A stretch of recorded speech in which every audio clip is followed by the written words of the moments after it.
अम्मा अपने ही ख्यालों में गुम मुर्गी के छोटे छोटे चूज़ों को बड़े गौर से देख रही थी कि मुर्गी किस तरह अपने मुंह का दाना अपने नन्हे मुन्ने चूज़ों को खिला रही थी। अरे अम्मा, तुझे कितनी दफ़ा कहा है इधर मत आकर बैठा कर, मुर्गियाँ दाना खा रही हैं, तुझे देखकर डर जाती हैं। अपनी बहू की करख्त आवाज़ सुनकर अपने ख्यालों से चौंकी।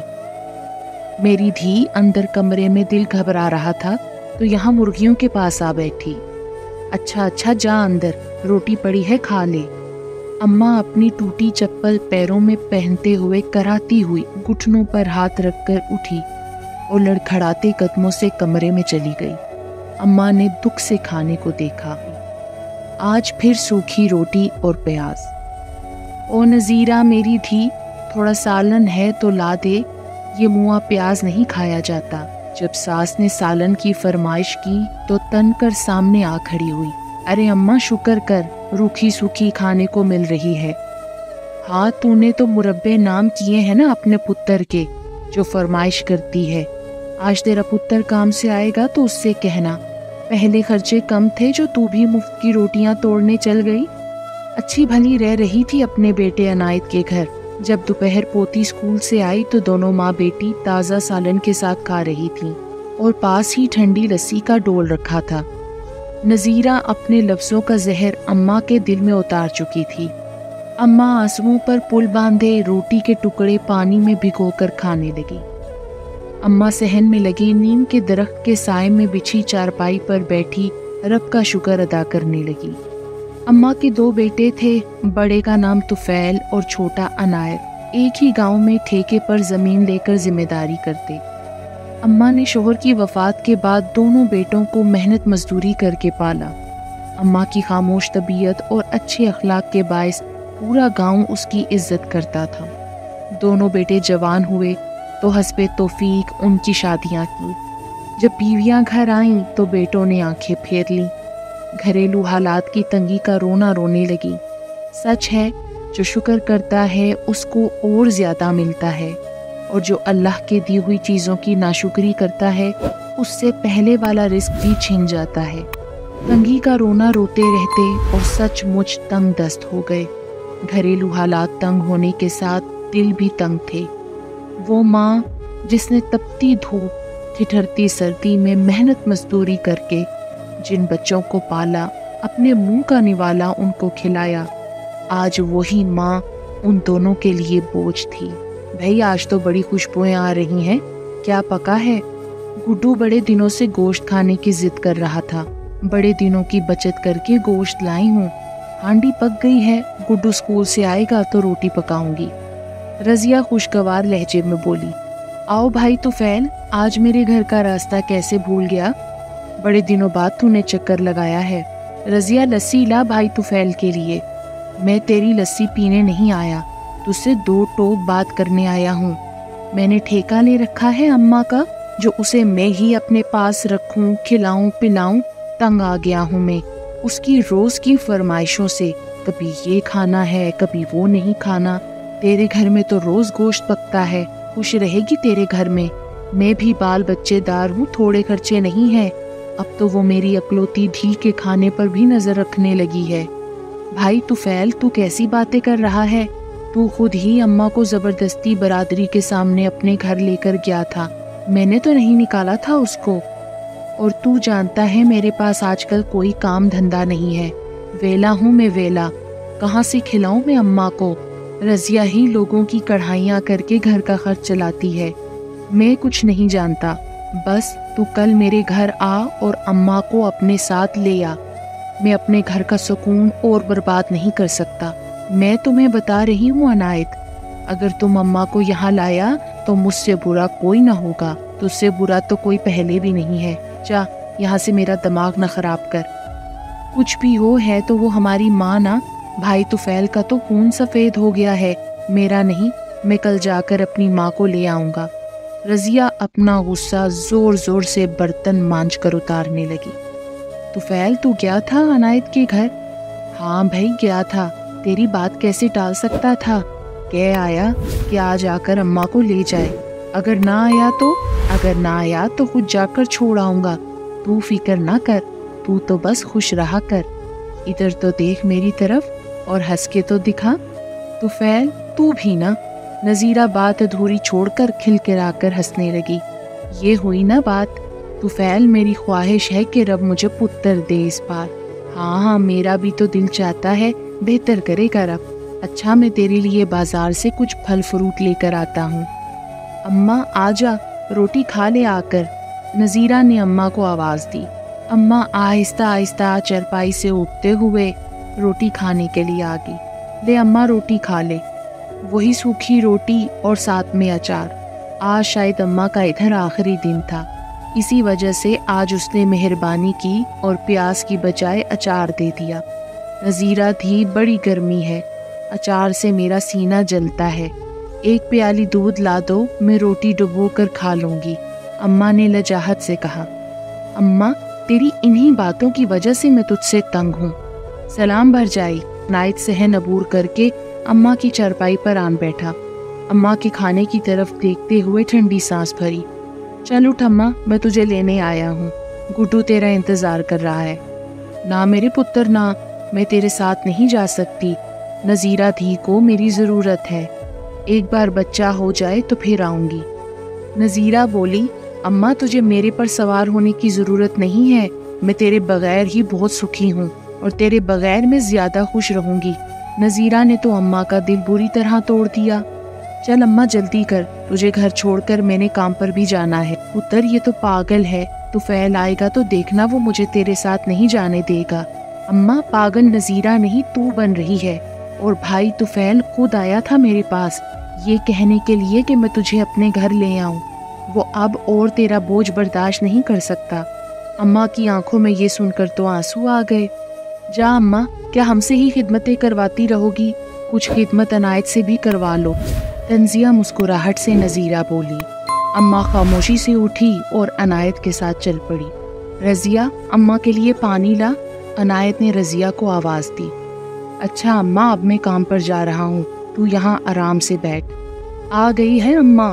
بڑی جلدی تھی تجھے یہاں آنے کی، جیسے یہاں تو تیرے استقبال کی بڑی تیاریاں ہو رہی تھیں، بس ایک تیری ہی کسر رہ گئی تھی۔ یہ لے لسی پی، ورنہ عنایت کو میری شکایتیں لگانے لگ جائے گی۔ سب پتہ ہے مجھے تیری حرکتوں کا، قبر میں ٹانگیں ہیں اور چغلیاں لگانے سے تو باز نہیں آتی۔ رضیہ کی زبان نذیرہ سے بھی 2 ہاتھ آگے تھی۔ میرے سونے رب، مجھ سے کہاں غلطی ہوئی جو تو مجھے یوں آزما رہا ہے؟ میں نے تو ساری زندگی تجھ سے کبھی کوئی شکوہ نہیں کیا تھا۔ 2 موٹے موٹے آنسو بوڑھی آنکھوں سے نکل کر لرزتے ہوئے پیالے میں جا گرے۔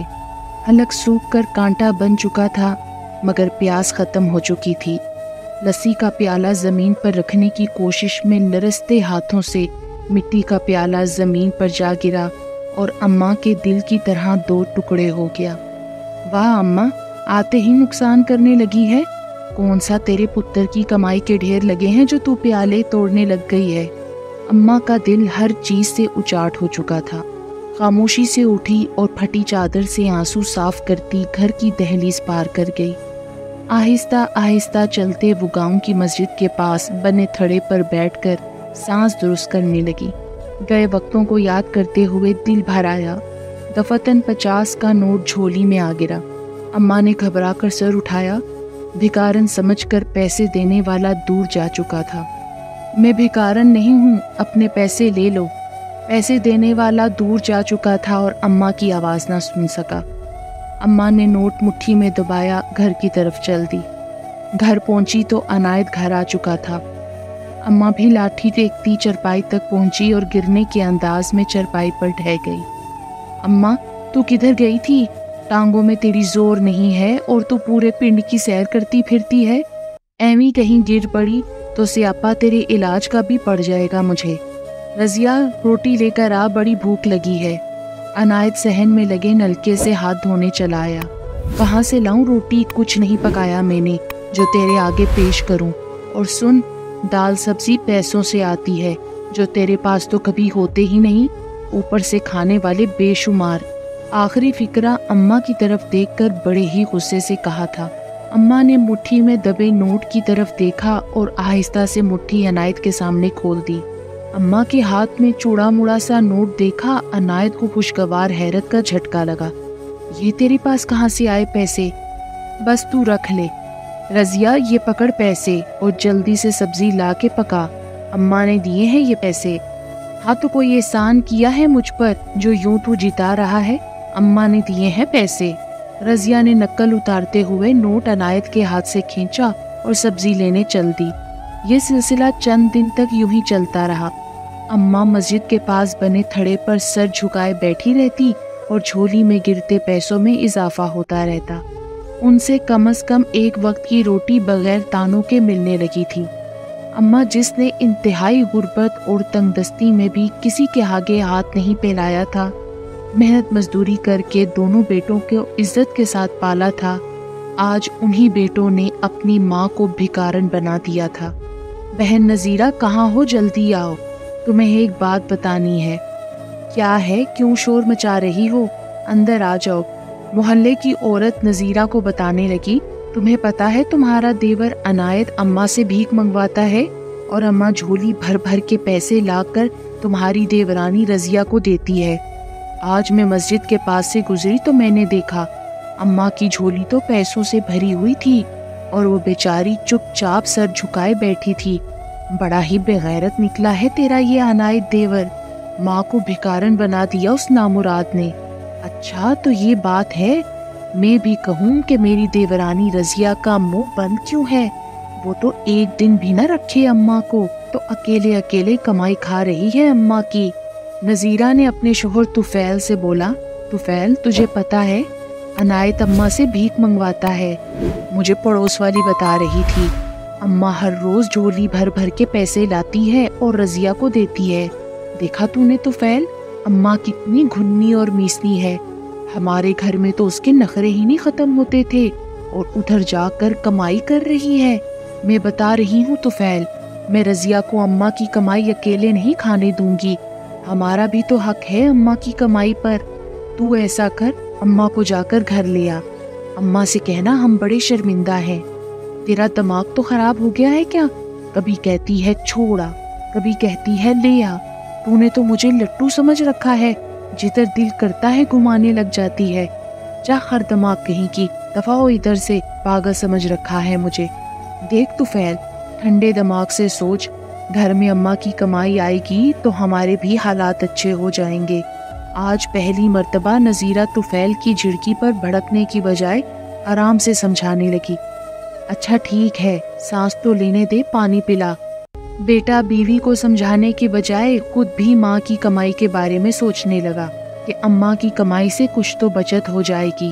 बेगैरत बेटे की आंखों पर लालच की पट्टी बन चुकी थी, जिसे माल तो नजर आ रहा था मगर माँ की इज्जत नफ्स और खुददारी जाने का कोई दुख नहीं था। अम्मा चल, मैं तुझे लेने आया हूँ। नज़ीरा तुझे बड़ा याद कर रही है। तुफैल ने अपने छोटे भाई अनायत के घर दाखिल होते ही बुलंद आवाज में अपना हुक्मनामा जारी किया। अम्मा कहीं नहीं जाएगी, यही रहेगी मेरे पास। अनायत ने दखल अंदाजी की। अनायत भी अम्मा की कमाई को हाथ से जाने नहीं देना चाहता था। चल अम्मा उठ, मेरे साथ चल, मेरा वक्त बर्बाद न कर। तुफैल ने तकरीबन घसीटते हुए अम्मा को उठाना चाहा। भा तुफैल, अम्मा तेरे साथ नहीं जाना चाहती तो क्यों जबरदस्ती कर रहा है? बस मैंने कह दिया अम्मा यहीं मेरे घर में रहेगी। मैं अच्छी तरह जानता हूँ तू क्यों नहीं भेज रहा अम्मा को मेरे साथ। मुझे सब पता है। अम्मा की कमाइयाँ खा रहा है तू। अम्मा की कमाई तू अकेला खाता रहेगा और मैं तुझे ऐसा करने दूंगा, इस भूल में न रहना तू। तुफैल भी जानवरों की तरह धाड़ कर बोल रहा था। मेरा भी पूरा हक है अम्मा की कमाई पर। माँ तो बेबसी से दोनों बेटों की तरफ देखती रही, जो माँ के लिए नहीं बल्कि माँ की गोद में भीख की सूरत में गिरे चंद सिक्कों के लिए लड़ रहे थे। एक दूसरे के साथ दस्तों गरेबा थे।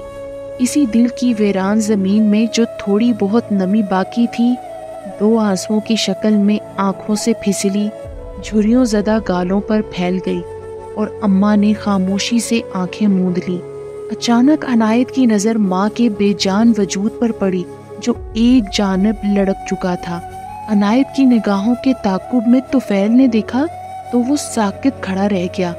अम्मा अम्मा, عنایت نے بے اختیار ماں کو جھنجھوڑا، مگر بوڑھا وجود دنیا کے جھمیلوں سے آزاد ہو چکا تھا۔ بڑے بیٹے طفیل کے قدم گویا زمین میں گڑ چکے تھے، کیونکہ ان کی ماں مر چکی تھی۔ یہ کیا کر دیا ہم نے؟ بیویوں کی باتوں میں آ کر ہم نے اپنی جنت گنوا دی، رول دیا ہم نے اپنی جنت کو مٹی میں۔ طفیل اپنے بالوں کو مٹھی میں جکڑے وہی زمین پر گھٹنوں کے بل گر گیا اور پھوٹ پھوٹ کر رونے لگا۔ عنایت دیوانہ وار ماں کے پاؤں چوم رہا تھا، مگر بدبختی ان کا مقدر بن چکی تھی، کیونکہ معاف کر دینے والی اب اس دنیا میں نہیں تھی۔ ماں ان کے لیے بے مول بہشت تھی، اب انہیں ساری عمر پچھتاووں کی آگ میں جلنا تھا، اور یقیناً ان کے ساتھ بھی وہی سلوک ہونے والا تھا جو انہوں نے ماں کے ساتھ کیا تھا۔ مکافات عمل شروع ہو چکا تھا۔ ماں تو بہت انمول ہستی ہے، خوش قسمت ہے وہ اولاد جو ماں کی قدر کرتی ہے۔ یہ تو وہ انمول بہشت ہے جو قسمت والوں کے حصے میں آتی ہے، مگر اولاد کو بھی والدین کی قدر اسی وقت آتی ہے جب یا تو وہ اس دنیا میں نہیں رہتے یا جب وہ خود والدین کے رتبے پر فائز ہوتے ہیں۔